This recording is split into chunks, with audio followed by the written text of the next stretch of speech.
अस्सलामुअलैकुम। आज के इस लेक्चर में मैंने आपके साथ डिस्कस करना है ग्रेविटेशनल फील्ड स्ट्रेंथ क्या है। ग्रेविटेशनल फील्ड स्ट्रेंथ से रिलेटेड पहले भी आप एक लेक्चर देख चुके हैं, लेकिन उसमें हमने सिर्फ एक एसएलओ डिस्कस किया था जो कि ग्रेविटेशनल फील्ड लाइंस का था। आज हम ग्रेविटेशनल फील्ड स्ट्रेंथ के अंदर एक और एसएलओ डिस्कस करेंगे। तो पहले देख लेते हैं कि इस टॉपिक से रिलेटेड फेडरल बोर्ड का एसएलओ क्या है। तो यहाँ पे लिखा है define and calculate gravitational field strength. Define करना है और कैलकुलेट करनी है आपने ग्रेविटेशनल फील्ड स्ट्रेंथ को। This will include more challenging problem than in grade 9। It will involve use of G is equal to G/m/r²।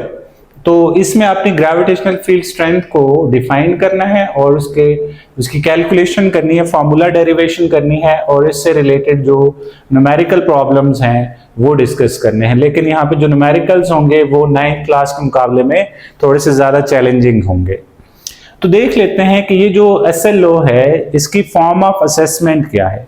Form of assessment इसकी submissive है। It's mean इसमें से फेडरल बोर्ड में questions पूछे जाएंगे। अब हमें ये पता चल गया कि इसमें से क्वेश्चंस पूछे जाने हैं, तो हम नेक्स्ट ये देखते हैं कि इसमें से कौन से टाइप के क्वेश्चंस पूछे जाएंगे। तो उसके लिए हमें इसकी कॉग्निटिव डोमेन देखनी होगी। तो इसकी कॉग्निटिव डोमेन क्या है? इसकी cognitive domain knowledge plus understanding plus application. It's mean इस एसएलओ से तमाम कॉग्निटिव डोमेन के क्वेश्चंस पूछे जाएंगे। अब कॉग्निटिव डोमेन क्या है, फॉर्म ऑफ असेसमेंट क्या है, तो इसके लिए आपको लेक्चर 1 देखना पड़ेगा जो क्लास 11 एंड 12 के लिए मैंने बनाया है।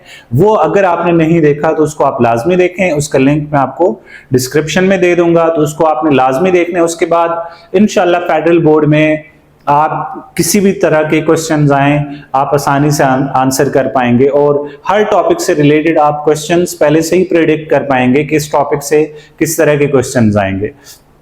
तो अब हमें पता चल गया कि इसकी cognitive domain knowledge plus understanding plus application है। इसमें से हर टाइप के क्वेश्चंस आ सकते हैं। तो अब हम टॉपिक को समझते हैं कि what is gravitational field strength and then उसकी डेरिवेशन भी करेंगे। फिर उसके बाद इसके एसएलओ बेस्ड क्वेश्चंस को भी डिस्कस करना है हमने। तो what is gravitational field strength? इसको मैंने डिफाइन किया है। Gravitational field strength is a vector with a magnitude of G pointing in the direction of gravitational force. Gravitational field strength क्या है? एक वेक्टर है। एक वेक्टर है तो वेक्टर के लिए दो चीजें होती हैं, एक उसकी मैग्नीट्यूड, दूसरी उसकी डायरेक्शन। तो ये एक ऐसा वेक्टर है जिसकी मैग्नीट्यूड G के इक्वल है। G क्या है? ग्रेविटेशनल एक्सेलरेशन होता है। और इसकी डायरेक्शन क्या है? Pointing in the direction of gravitational force. जिधर को ग्रेविटेशनल फोर्स लग रही होगी उधर ही इसकी डायरेक्शन होगी। मीन ग्रेविटेशनल फील्ड स्ट्रेंथ की सेम डायरेक्शन है एज ग्रेविटेशनल फोर्स। इसको थोड़ा आगे जाके मैंने फर्दर भी डिस्कस करना है। ये इसकी एक डेफिनेशन है और ये डेफिनेशन बुक की डेफिनेशन है। बुक में ये डेफिनेशन लिखी हुई है। दूसरी इसकी जो डेफिनेशन है वो थोड़ी सी मैथमेटिकल है, इसी की मदद से हम आगे डेरिवेशंस वगैरह करेंगे। तो दूसरी डेफिनेशन मैंने लिखी है, gravitational field strength is a force per unit mass experienced by small test mass placed in the gravitational field.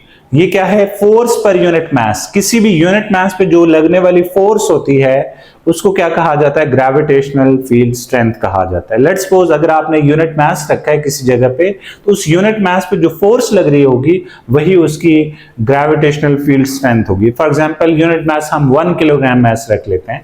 1 kilogram mass यहाँ पे है तो इस 1 किलोग्राम मास पे जो लगने वाली फोर्स होगी उसको आप ग्रेविटेशनल फील्ड स्ट्रेंथ कहेंगे। अब इसकी नोटेशन क्या है? ग्रेविटेशनल फील्ड स्ट्रेंथ को G से डिनोट करते हैं। वैसे हमारी बुक जो नेशनल बुक फाउंडेशन की बुक है उसके अंदर इसको G से डिनोट किया गया है। वैसे कुछ बुक्स में इसको E से भी डिनोट करते हैं। G से भी डिनोट किया जाता है और कुछ बुक्स में इसको E से डिनोट करते हैं, लेकिन हम अपनी आसानी के लिए इसको G से डिनोट करेंगे ग्रेविटेशनल फील्ड स्ट्रेंथ को। और वैसे G से ग्रेविटेशनल एक्सेलरेशन को भी स्मॉल g से डिनोट किया जाता है। तो याद रखिएगा gravitational field strength and gravitational acceleration are the same thing. थोड़ा आगे इसकी यूनिट से भी आपको अंदाजा हो जाएगा। अब हमें पता चल गया कि इसको हम G से डिनोट करेंगे, तो इसकी मैथमेटिकली ये जो डेफिनेशन है इसको मैं मैथमेटिकली कैसे लिख सकता हूं? तो gravitational field strength G is equal to force per unit mass. देखिए gravitational force per unit mass, यहाँ पे जिस फोर्स की तरफ इशारा है फोर्स, ये असल में ग्रेविटेशनल फोर्स है। तो ग्रेविटेशनल फोर्स पर यूनिट मास क्या कहलाता है? ग्रेविटेशनल फील्ड स्ट्रेंथ कहलाता है। अगर इसको आप वेक्टर फॉर्म में लिखना चाहते हैं तो आप इसको ऐसे भी लिख सकते हैं, जी वेक्टर फॉर्म में इक्वल होगी ग्रेविटेशनल फोर्स डिवाइडेड बाय मास। और याद रखिएगा जो ग्रेविटेशनल फोर्स की डायरेक्शन होगी वही ग्रेविटेशनल फील्ड स्ट्रेंथ की भी डायरेक्शन होनी है। अब इसी चीज को मैंने आगे हेडिंग में लिखा है direction. The direction of gravitational field strength is same as gravitational force। जो gravitational force की डायरेक्शन होगी वही gravitational field strength की भी डायरेक्शन है। Let's suppose we have a mass m और इसकी विसिनिटी में एक स्मॉल मास m रखा है आपने। अब इस मास को अगर इसकी ग्रेविटेशनल फील्ड के अंदर रखा है तो ये बड़ा मास इसको अपनी तरफ अट्रैक्ट करेगा, तो इस पे जो फोर्स लग रही होगी उसकी डायरेक्शन ये होगी। तो ये फोर्स की डायरेक्शन है और यही ग्रेविटेशनल फील्ड स्ट्रेंथ की भी डायरेक्शन होगी। याद रखना जो ग्रेविटेशनल फोर्स की डायरेक्शन है वही ग्रेविटेशनल फील्ड स्ट्रेंथ की भी डायरेक्शन होती है। अब इसके बाद हम देख लेते हैं कि इसकी यूनिट्स क्या होंगे। देखें, हमें पता है कि ग्रेविटेशनल फील्ड स्ट्रेंथ इक्वल है G is equal to force divided by mass. Force की यूनिट्स क्या होती हैं? न्यूटन। मास की यूनिट्स होती हैं किलोग्राम। तो न्यूटन पर किलोग्राम इसकी यूनिट्स हैं। लेकिन इसको अगर हम फर्दर सिंप्लीफाई करें तो न्यूटन हमें पता है, न्यूटन इक्वल होता है, देखें न्यूटन फोर्स की यूनिट है, फोर्स इक्वल होता है मास टाइम एक्सेलरेशन। तो इसकी यूनिट्स होंगी किलोग्राम मीटर पर सेकंड स्क्वायर आ जाएगा और डिवाइडेड बाय किलोग्राम अपनी जगह पे है, तो किलोग्राम किलोग्राम से कट जाएगा तो जी को जो यूनिट्स आ जाएंगी, चले मैं इसको ऐसे स्क्वायर ब्रैकेट में लिखता हूं ताकि ये पता चले कि यूनिट्स है। तो इसकी यूनिट्स क्या है? मीटर पर सेकंड स्क्वायर। और जी की यूनिट्स क्या होती हैं? मीटर पर सेकंड स्क्वायर। और ग्रेविटेशनल एक्सेलरेशन या किसी भी एक्सेलरेशन की यूनिट्स भी यही होती हैं। तो इसी वजह से gravitational field strength and gravitational acceleration जो है दोनों की यूनिट सेम है। और एक्चुअली ये दोनों सेम चीजें होती हैं। Gravitational field strength and gravitational acceleration same होते हैं इन ग्रेविटी। तो ये देखें इसकी यूनिट्स के आगे मीटर पर सेकंड स्क्वायर और न्यूटन पर किलोग्राम और न्यूटन पर किलोग्राम और मीटर पर सेकंड स्क्वायर सेम यूनिट्स होते हैं। तो अगर यूनिट्स में ये ऑप्शन हो ये भी करेक्ट है और ऐसा यूनिट इसकी न्यूटन मीटर पर सेकंड स्क्वायर आ जाएगी। तो अगर आपके पास ये दोनों ऑप्शन हो तो इसमें बोथ यूनिट्स आर करेक्ट। और एमसीक्यूज में अगर आपसे पूछा जाए तो ये दोनों यूनिट्स इसकी क्या है? करेक्ट यूनिट्स हैं। इसके बाद मैं डिस्कस कर लेता हूं gravitational field strength for a point mass, for a solid sphere and hollow sphere को भी मैं लास्ट में डिस्कस कर लूंगा। तो उसके लिए मुझे बोर्ड को एक दफा रेज करना पड़ेगा। इसके बाद मैं डिस्कस करना चाहूंगा gravitational field strength due to a point mass. Point mass क्या होता है? इससे पहले वाली वीडियोस में मैं डिस्कस कर चुका हूं। पॉइंट मास एक ऐसा मास होता है जो कि स्पेस के किसी सिंगल पॉइंट पे पाया जाए, ऐसे मास को कहा जाता है पॉइंट मास। लेट्स सपोज हमारे पास ये एक पॉइंट मास है, इसकी वजह से मैं ग्रेविटेशनल फील्ड स्ट्रेंथ निकालना चाहता हूं। ऐसा करने के लिए मैं क्या करूंगा? इसकी ग्रेविटेशनल फील्ड के अंदर मैं एक टेस्ट मास m रख लूंगा। तो ये जो टेस्ट मास है एक फोर्स एक्सपीरियंस करेगा जिसको ग्रेविटेशनल फोर्स कहेंगे। ये ग्रेविटेशनल फोर्स की वजह से ये मास इस डायरेक्शन में मूव करेगा। अब यही जो फोर्स पर यूनिट मास होती है इसी को ग्रेविटेशनल फील्ड स्ट्रेंथ कहा जाता है। और यही चीज मैंने यहाँ पे इस एक्सप्लेनेशन में लिखी है। Consider a point mass m, we want to find the gravitational field strength due to this mass। ये हमारे पास एक पॉइंट मास m है, इसकी वजह से हम ग्रेविटेशनल फील्ड स्ट्रेंथ निकालना चाहते हैं। To do so, a test mass small m is placed at a distance r from the point mass m is shown in figure। ऐसा करने के लिए हमने क्या किया? एक स्मॉल टेस्ट मास को हमने इसकी ग्रेविटेशनल फील्ड के अंदर at a distance r रखा है from the center of this point mass। The test mass will experience a gravitational force Fg। ये टेस्ट मास क्या करेगा? एक ग्रेविटेशनल फोर्स एक्सपीरियंस करेगा जिसकी वजह से ये इधर को मूव करेगा। And this force per unit test mass, और यही फोर्स पर यूनिट टेस्ट मास मतलब यही फोर्स डिवाइडेड बाय मास क्या कहलाएगा? ग्रेविटेशनल फील्ड स्ट्रेंथ कहलाएगा। And this force per unit test mass is known as gravitational field strength G। And देखिए यहाँ पे मैंने लिखा है G is equal to gravitational force divided by test mass होगा। अब ग्रेविटेशनल फोर्स कितनी होगी उसके लिए हमने यूनिवर्सल ग्रेविटेशनल लॉ पढ़ा हुआ है। हमने ये पढ़ा हुआ है कि अगर हमारे पास दो मैसेज हों वो हमेशा एक दूसरे को अट्रैक्ट करते हैं। लेट्स सपोज ये दो मैसेज हैं M, capital M and small M, इनके दरमियान में जो ग्रेविटेशनल फोर्स होगी उसको मैं लिख लेता हूं by Newton's law of gravitation. वो क्या है, जो फोर्स होती है एफ जी, ये इक्वल होती है capital G gravitational universal gravitational constant. पहला मास m जो कि यहाँ पे कैपिटल M है, दूसरा मास स्मॉल m होगा डिवाइडेड बाय उनके दरमियान का डिस्टेंस r स्क्वायर होता है। इसको मैं इक्वेशन 1 में यूज कर लूं, यूजिंग इन इक्वेशन 1। तो देखें ये जो ग्रेविटेशनल फोर्स है इसको मैं यहां पे पुट कर लेता हूं, तो g की वैल्यू आएगी capital G m small m divided by r square, और ये जो m है ये देखें फोर्स की डिवीजन में है तो मैं इसको लिख लेता हूं यहाँ पे m डिवाइड में। ये m इस m से कैंसिल आउट हो जाएगा, तो मेरे पास जो ग्रेविटेशनल फील्ड स्ट्रेंथ की वैल्यू रहेगी वो इक्वल होगी g m divided by r square. तो ये मेरे पास क्या है, रिक्वायर्ड एक्सप्रेशन है for gravitational field strength due to a point mass. तो ये चीज हमने डिराइव भी करनी थी, जैसा कि SLO में आपने देखा था g is equal to capital G m divided by r square. तो यहां से जरा एक चीज का अंदाजा लगाएं कि ग्रेविटेशनल फील्ड स्ट्रेंथ किस चीज पर डिपेंड करती है। तो gravitational field strength capital G पे तो डिपेंड नहीं कर सकती क्योंकि ये कांस्टेंट है, तो ग्रेविटेशनल फील्ड स्ट्रेंथ डिपेंड करती है मास पे और square of distance from the centre of मास, दो चीजों पे डिपेंड करेगी। G is directly proportional to mass provided the distance is constant and G is also constant। तो आप कह सकते हैं कि G is directly proportional to capital mass कब, जब आप कहेंगे R is constant। अगर दो masses हैं और उनसे इक्वल डिस्टेंस पे आप ग्रेविटेशनल फील्ड स्ट्रेंथ निकालना चाहते हैं, तो जिसका मास ज्यादा होगा वहां पे ग्रेविटेशनल फील्ड स्ट्रेंथ ज्यादा होगी। जैसे सन और अर्थ से इक्वल डिस्टेंस पे अगर आप ग्रेविटेशनल फील्ड स्ट्रेंथ देखेंगे तो डेफिनेटली जो सन है उसका मास ज्यादा है तो उसकी ग्रेविटेशनल फील्ड स्ट्रेंथ भी क्या होगी, ज्यादा होगी। अब इसका जो दूसरा पार्ट है उसमें हम इसको देखेंगे विद द डिस्टेंस। तो यहां पे आपको नजर आ रहा है कि ये इनवर्स स्क्वायर लॉ को फॉलो कर रहा है, G is inversely proportional to R square provided mass is constant. तो आप कह सकते हैं कि G is directly inversely proportional to R square कब, इफ मास इज कांस्टेंट। अगर आप मास को कांस्टेंट रखते हैं तो G की वैल्यू डायरेक्टली प्रोपोर्शनल है किस चीज के, R स्क्वायर के, इनवर्सली प्रोपोर्शनल है R स्क्वायर के। मतलब डिस्टेंस जितना ज्यादा होता जाएगा सेंटर ऑफ मास से उतनी G की वैल्यू कम होती जाएगी। जैसे जैसे आप अर्थ की एग्जांपल ले लें, अर्थ से जितना आप ऊपर जाते जाएंगे तो उसका डिस्टेंस बढ़ता जाएगा और G की वैल्यू डेफिनेटली क्या होती जाएगी, कम होती जाएगी। तो यही वजह है कि G की वैल्यू सरफेस ऑफ अर्थ से जितना आप ऊपर जाते जाएंगे तो G की वैल्यू क्या होती जाएगी, कम होती जाएगी।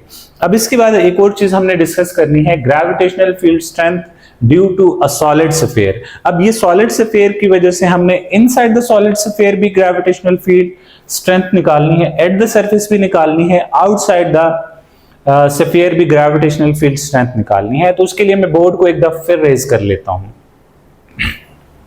इसके बाद अगर हम gravitational field strength due to a solid sphere देखना चाहें, सॉलिड स्फीयर क्या होता है? सॉलिड स्फीयर एक ऐसा स्फीयर होता है जो अंदर से भरा हुआ हो। जैसे आपके पास फुटबॉल है, वो अंदर से खाली होता है, वो हॉलो स्फीयर है। इसके मुकाबले में अगर फुटबॉल को अंदर से आप भर दें कंप्लीटली किसी भी मटेरियल से तो वो एक सॉलिड स्फीयर बन जाएगा। जैसे हमारे पास तरबूज है, वो एक सॉलिड स्फीयर है, उसमें वो अंदर से पूरा भरा हुआ होता है, तो ये एक सॉलिड स्फीयर की एग्जाम्पल है। तो अगर हमारे पास कोई भी एक सॉलिड स्फीयर हो तो उसकी तीन रीजन में हम ग्रेविटेशनल फील्ड स्ट्रेंथ निकालना चाहेंगे, एक इनसाइड द स्फीयर, एक eight the surface of the sphere, एक आउटसाइड द स्फीयर। तो मैंने यहाँ पे कंसिडर किया है कि मेरे पास एक सॉलिड स्फीयर है जिसकी यूनिफॉर्म डेंसिटी है। ऐसा नहीं होना चाहिए किसी जगह पे मास ज्यादा हो किसी जगह पे कम हो, इसकी एक यूनिफॉर्म डेंसिटी है और इसका रेडियस कैपिटल R है। इस स्फीयर का रेडियस क्या है, कैपिटल R है, जैसा कि इस फिगर में बताया गया है। अब मैं क्या करना चाहता हूं, gravitational field strength outside the sphere, बाहर किसी पॉइंट पे मैं ग्रेविटेशनल फील्ड स्ट्रेंथ निकालना चाहता हूं, तो ये जो पॉइंट है ये सेंटर ऑफ दैट स्फीयर से यहां तक r डिस्टेंस पे मौजूद है। तो consider we want to find the gravitational field strength at a distance r from the center of mass। तो हम इस mass से r डिस्टेंस पे gravitational field strength निकालना चाहते हैं। For this case, the solid sphere will act as a point mass। तो ये solid sphere बिल्कुल एक point mass के केस की तरह बिहेव करेगा, जैसे हमने previously डिस्कस किया। just like a point mass ये बिहेव करेगा, ये एक्ट करेगा just like a point mass। so the field strength will be equal to, देखें ग्रेविटेशनल फील्ड स्ट्रेंथ कहाँ पे, आउटसाइड द स्फीयर चाहिए, ये इक्वल होगी G M divided by R square, जैसे पॉइंट मैस के लिए आता था। पॉइंट मैस के लिए भी सेम एक्सप्रेशन आ रहा था। तो ये देखें बिल्कुल just like a point mass ये बिहेव करेगा और उसका एक्सप्रेशन भी ग्रेविटेशनल फील्ड स्ट्रेंथ का पॉइंट मैस की तरह होगा। तो ये डिस्टेंस अगर ज्यादा हो, अगर ज्यादा ना भी हो, तो ये जो सॉलिड स्फीयर है इसका का सारा मास इस एक सिंगल पॉइंट पे एक्ट करता हुआ नजर आएगा, और ये एक सॉलिड स्फीयर जो है एक पॉइंट मैस की तरह बिहेव करेगा और इसकी gravitational field strength point mass की तरह G M over R square होगा, और आर हमेशा इसके सेंटर से लिया जाएगा। अब दूसरा केस ले लेते हैं कि सरफेस पे क्या होगा। ये इसकी सरफेस है, ग्रेविटेशनल फील्ड स्ट्रेंथ सरफेस पे क्या होगी ये हमने कैलकुलेट करना है। At the surface of sphere the distance from the centre is equal to radius of sphere. तो यहाँ पे क्या होता है, अगर हम सरफेस पे देखना चाहते हैं तो ये देखें, अगर ये स्फीयर है सॉलिड स्फीयर, इसका डिस्टेंस फ्रॉम द सेंटर यहां तक रेडियस r भी है, और ये डिस्टेंस वो है जहां पे हम सेंटर से ग्रेविटेशनल फील्ड स्ट्रेंथ निकालना चाहते हैं। तो r is equal to capital R के लिए ग्रेविटेशनल फील्ड स्ट्रेंथ क्या होगी, g surface is equal to G M divide by r square हो जाएगा। अब देखिए यहाँ पे स्मॉल r है, यहाँ पे कैपिटल R आ गया, क्यों, क्योंकि यहाँ पे ये small r capital R radius of sphere के इक्वल है, तो ये ग्रेविटेशनल फील्ड स्ट्रेंथ क्या है एट द सरफेस है। अब इसके बाद जो नेक्स्ट चीज है inside the sphere, let's suppose हमारे पास ये एक स्फीयर है, हम इसका जो रेडियस है वो r है, हम इतने डिस्टेंस पे, लेट्स सपोज इस डिस्टेंस पे हम ग्रेविटेशनल फील्ड स्ट्रेंथ निकालना चाहते हैं। तो इसके लिए जो इफेक्टिव मास है, लेट्स सपोज इसका मास m है, और यहाँ पे इस सेंटर से लेकर यहां तक का डिस्टेंस मैं कह लेता हूं स्मॉल r है, तो हम इतने डिस्टेंस पे ग्रेविटेशनल फील्ड स्ट्रेंथ निकालना चाहते हैं। तो इसके लिए जो मास है, देखें अगर हम इसमें एक ख्याली स्फीयर बना लें, तो अब इसके लिए जो इफेक्टिव मास है वो m प्राइम आ जाएगा। तो यहाँ पे जो ग्रेविटेशनल फील्ड स्ट्रेंथ है वो इक्वल होगी g इनसाइड, इक्वल होगी G M prime divided by R square हो जाएगी, G M prime divided by R square. यहाँ पे केस क्या है, when R is less than the radius of sphere, तो उस केस में ग्रेविटेशनल फील्ड स्ट्रेंथ क्या होगी, G inside is equal to G M prime divided by R square. लेकिन यहाँ पे एक मसला है, मसला ये है कि हमें नहीं पता कि जी प्राइम कितना होगा, तो हमें इस जी प्राइम को यहाँ से एलिमिनेट करना होगा। हम इस जी प्राइम को यहाँ से एलिमिनेट करना चाहते हैं, तो इसको मैं इस इक्वेशन को मैं इक्वेशन 1 कह देता हूं। इसके बाद आप कहेंगे एज वी नो डेंसिटी क्या होती है, डेंसिटी इक्वल होती है मास डिवाइडेड बाय वॉल्यूम होता है। तो यहां पे जो इफेक्टिव मास है, चलो मैं इसको कैपिटल M कह लेता हूं, कैपिटल M प्राइम जो कि इफेक्टिव मास है वो कितना है उसका हमें अंदाजा नहीं है। तो ये जो वॉल्यूम है यहाँ पे डिवाइड हो रहा है, इधर आके मल्टीप्लाई होगा, rho v is equal to m prime आ जाएगा। और हमें पता है कि ये जो स्फीयर होता है इसका वॉल्यूम होता है 4/3 pi r cube is equal to m prime आ जाएगा। m प्राइम की वैल्यू कितनी है, रो 4/3 पाई r क्यूब हो जाएगी। इसको आप इक्वेशन 1 में यूज करें, यूजिंग इन इक्वेशन 1, तो g इनसाइड हमारे पास इक्वल आ जाएगी, कैपिटल G अपनी जगह पे, m प्राइम की जगह क्या आएगा 4/3 rho pi r cube divided by R square अपनी जगह पे। तो ये देखें, ये आर स्क्वायर यहां से आर स्क्वायर से कैंसिल आउट हो जाएगा और यहाँ पे सिंपल आर रह जाएगा, और हमारे पास जो बाकी एक्सप्रेशन बचता है वो क्या है, जी इनसाइड इज इक्वल टू 4/3 को मैं पहले लिख लेता हूं, 4/3 जी रो पाई आर रह जाएगी। तो ये हमारे पास क्या है, gravitational field strength inside the sphere. कितने डिस्टेंस पे, आर डिस्टेंस पे। और इसमें देखें आपको नजर आ रहा है कि G inside is directly proportional to distance from the sphere या सेंटर ऑफ स्फीयर। तो ये देखिए, डिस्टेंस जितना ज्यादा होगा तो जी की वैल्यू क्या होती जाएगी, ज्यादा होती जाएगी, और ये आर की वैल्यू कम होगी तो जी की वैल्यू कम होती जाएगी। तो यहां से मैं थोड़ा सा रेज करके मैं आपको एक इंपॉर्टेंट पॉइंट बताना चाहूंगा। तो मैंने बोर्ड की ये वाली साइड रेज कर दी है। अब आप जरा 3 जगहों पे जरा ध्यान से देखिएगा, G outside is inversely proportional to R square. तो यहां से आपको क्या नजर आ रहा है, G outside is inversely proportional to 1/r square. ये इनवर्स रिलेशन है। यहां पे देखें तो जी सरफेस किस चीज पे डिपेंड कर रही है, प्योरली मास पे डिपेंड कर रही है, या फिर यहाँ पे भी इसको आप आर स्क्वायर, जितना ज्यादा रेडियस होगा उतना ज्यादा जी की वैल्यू, उतनी कम जी की वैल्यू होगी। तो inversely proportional to R square यहाँ पे भी आपको ये नजर आ रहा है।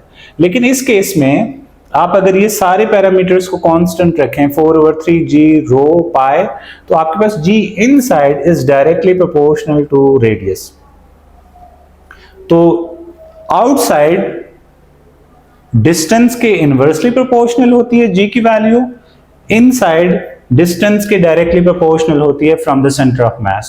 तो हम कह सकते हैं कि जब भी हमारे पास कोई सॉलिड स्फीयर हो तो उसके इनसाइड अगर आप सेंटर से बाहर की तरफ चलते जाएं, लेट्स सपोज ये हमारे पास स्फीयर है और ये इसका सेंटर है, तो सेंटर से आप जैसे इधर को चलते जाएंगे तो आर की वैल्यू ज्यादा होती जाएगी, और जितना जितना आप आगे जाते जाएंगे तो जी की वैल्यू भी ज्यादा होती जाएगी। लेकिन जैसे ही आप सरफेस पे पहुंचेंगे तो जी की वैल्यू मैक्सिमम हो जाएगी, क्योंकि सेंटर ऑफ स्फीयर से यहां तक का डिस्टेंस क्या हो गया, मैक्सिमम हो गया। जैसे ही ये मैक्सिमम हो जाएगा तो हमारे पास जो जी की वैल्यू है वो भी मैक्सिमम हो जाएगी। उसके बाद के लिए इस रिलेशन को देखें, अब इसके बाद मुसलसल जी की वैल्यू कम होती जाएगी, जैसे जैसे आप आगे चलते जाएंगे जी की वैल्यू कम होती जाएगी। तो याद रखिएगा, इनसाइड द स्फीयर जी की वैल्यू आर के साथ डायरेक्टली प्रोपोर्शनल है। यहाँ पे जी की value is directly proportional to R, यहाँ पे मैक्सिमम आ गई जी, और आउटसाइड जी की वैल्यू क्या हो रही है, inversely proportional to R square है। तो मैं इस चीज को यहां पे थोड़ा ग्राफिकली समझा देता हूं।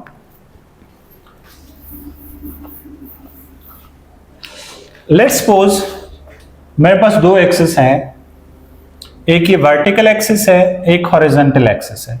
हॉरिजॉन्टल एक्सिस पे मैं आर ले लेता हूं, small R, and vertical axis पे जी की वैल्यू ले लेता हूं। और लेट्स सपोज ये मेरे पास एक स्फीयर है और इसका रेडियस क्या है, इसका रेडियस आर है, कैपिटल आर है।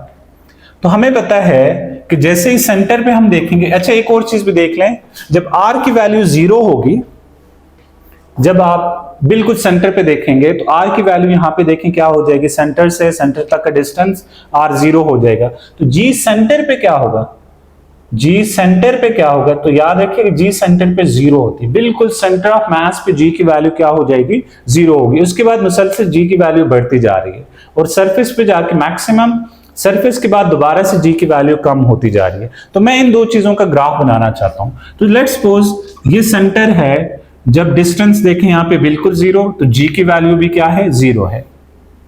इसके बाद जैसे जैसे मैं आगे चलता जाऊंगा, जैसे मतलब सेंटर से आगे की तरफ जाऊंगा तो जी की वैल्यू क्या होती जाएगी, बढ़ती जाएगी। तो लेट्स सपोज मैं थोड़ा सा आगे तक मूव कर गया तो जी की वैल्यू इतनी हो गई, और थोड़ा और आगे मूव कर गया तो जी की वैल्यू इतनी होगी। तो ये डायरेक्ट प्रोपोर्शनल के लिए एक स्ट्रेट लाइन बन जाती है, ठीक है। तो ये हमारे पास एक स्ट्रेट लाइन बन गई, और यहाँ पे लेट्स सपोज ये रेडियस के इक्वल डिस्टेंसेस का बन गया है। तो यहाँ पे ये जो जी की वैल्यू है ये क्या हो गई है, जी मैक्सिमम हो गई, जो सरफेस की आती है उतनी जी की वैल्यू होगी।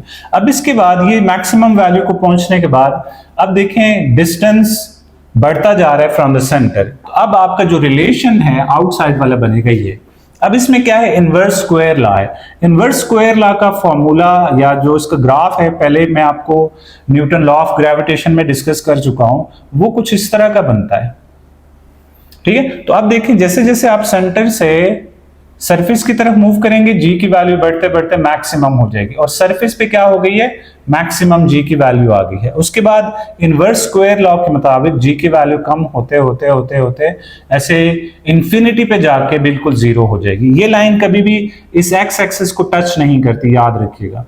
ये कहां पे टच करेगी, इंफिनिटी पे जाके टच करेगी, एंड जी की वैल्यू इनवर्स स्क्वायर लॉ के मुताबिक डिक्रीज होती जाएगी। और इसी वजह से देखें, अगर आप सेंटर ऑफ अर्थ पे देखेंगे तो जी की वैल्यू 0 है, और अर्थ से जैसे जैसे ऊपर सेंटर से ऊपर की तरफ आते जाएंगे तो सरफेस पे आके जी की वैल्यू मैक्सिमम हो जाती है। उसके बाद सरफेस से आप ऊपर उठते जाएंगे तो जी की वैल्यू फिर मुसलसल कम होते होते होते इंफिनिटी पे जाके 0 हो जाएगी। तो ये इसका ग्राफ है। अगर आपके पास ये हॉलो स्फीयर होता तो उसका केस थोड़ा सा डिफरेंट होना था। हॉलो स्फीयर के लिए इसका ग्राफ कुछ इस तरह से होता कि हॉलो स्फीयर में अंदर तो कोई मास होता ही नहीं है। ये अगर आपके पास देखें सॉलिड स्फीयर, अगर ये आपके पास हॉलो स्फीयर होता, अगर ये आपके पास हॉलो स्फीयर होता तो आप सेंटर से आगे चलते जाएं तो वहां पे कोई मास मौजूद ही नहीं है। मास मौजूद नहीं होगा तो वहां पे जी की वैल्यू नहीं होगी, तो आपके पास ये जो जी की वैल्यू है 0 होती जाएगी, और ये सेंटर पे आके एकदम सरफेस पे आके एकदम से ये वैल्यू क्या हो जाएगी, मैक्सिमम को पहुंच जाएगी। उसके बाद ये अगेन इनवर्स स्क्वायर लॉ को फॉलो करके ये ग्राफ बनेगा। ये आपके पास क्या है, सॉलिड स्फीयर के लिए, and this is for hollow sphere के लिए। ठीक है, हॉलो स्फीयर का ग्राफ क्या आता है, सेंटर में जी की वैल्यू 0, आप सेंटर से आगे जाते जाएं, इसका कोई मास होता ही नहीं, इफेक्टिव मास 0, तो जी की वैल्यू 0 होती जाएगी, और आप चलते जाएं, जैसे ही आप सरफेस पे पहुंचेंगे तो एकदम से जी की वैल्यू क्या हो जाएगी, मैक्सिमम हो जाएगी, ग्रेविटेशनल फील्ड स्ट्रेंथ। उसके बाद ये एक पॉइंट मास की तरह बिहेव करेगा और इसकी जी की वैल्यू मुसलसल कम होती जाएगी। बाय द वे, ये आपकी बुक में हॉलो स्फीयर का कॉन्सेप्ट मौजूद नहीं है, फिर इसी वजह से मैंने ये छोड़ा हुआ है। बाकी देखें, आउटसाइड द स्फीयर और सरफेस के लिए दोनों का ग्राफ सेम आ रहा है, लेकिन इनसाइड के लिए देखें यहाँ पे ये मुसलसल डायरेक्टली प्रोपोर्शनल का ग्राफ बन रहा है, और यहाँ पे देखें बिल्कुल 0 आ रहा है, और सरफेस पे आके दोनों का ग्राफ एक जैसा आ रहा है। तो यहाँ पे ये आपके पास क्या है, G is directly proportional to R, और यहाँ पे G is inversely proportional to 1/r²। तो ये इनवर्स स्क्वायर लॉ को फॉलो करेगा इस रीजन में, और ये डायरेक्ट प्रोपोर्शनल होगा inside the sphere for solid sphere. Hollow के लिए इसका केस अलग है। अभी तक हमारी जो डिस्कशन हो चुकी है उसमें हमारा एक और SLO भी कंप्लीट हो गया है। वो SLO कुछ इस तरह से है, derive the equation for gravitational field strength from Newton's law of gravitation and define gravitational field. The equation G is equal to gm divided by r square for gravitational field strength due two point mass. तो देखें, इसमें हमने majority चीजें कर ली हैं, बल्कि इसमें से कोई चीज भी नहीं रहती, क्योंकि gravitational field strength gravitational field मैं प्रीवियसली एक वीडियो में डिफाइन कर चुका हूं, तो उसको दोबारा यहाँ पे डिफाइन करने की जरूरत नहीं है। तो इसमें देखें, हमने ये जो इक्वेशन है G is equal to gm divide by r square for point mass, हमने ये डिराइव कर लिया है, और जो इक्वेशन हमने ड्राइव करनी थी वो हमने पॉइंट मास के लिए कर ली है। तो आपका ये जो SLO है, ये भी आपके पास समेटिव एंड इसकी जो कॉग्निटिव डोमेन है वो अंडरस्टैंडिंग इसकी कॉग्निटिव डोमेन एप्लीकेशन है, तो ये इसकी डेरिवेशन हो गई है। अब इससे रिलेटेड क्वेश्चंस हम नेक्स्ट वीडियो में इंशाल्लाह करेंगे। तो आज की जो हमारा लेक्चर था, इससे रिलेटेड जो SLO बेस्ड क्वेश्चंस हैं, उसके लिए मैं इंशाल्लाह एक नेक्स्ट वीडियो बना रहा हूं, उसको आपने लाजमी देखिएगा, क्योंकि आपके जो SLO हैं इसमें से इसकी जो कॉग्निटिव डोमेन है वो नॉलेज, एप्लीकेशन एंड अंडरस्टैंडिंग है। तो इसमें से मल्टीपल टाइप के क्वेश्चंस आ सकते हैं, तो आपने नेक्स्ट वीडियो आपने लाजमी देखनी है। अगली वीडियो तक अल्लाह हाफिज।